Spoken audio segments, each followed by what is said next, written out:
So we really wanted to show you how incredibly similar the new Nest Mini is to the Google Home Mini.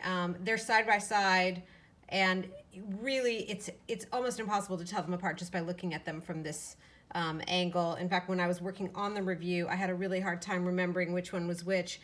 This is the Google Home Mini. This is the Nest Mini. The best and fastest way is to just look on the bottom, and the Nest Mini, you'll see, has that hole which will let you wall mount it. And that's really it. They do come in almost similar colors.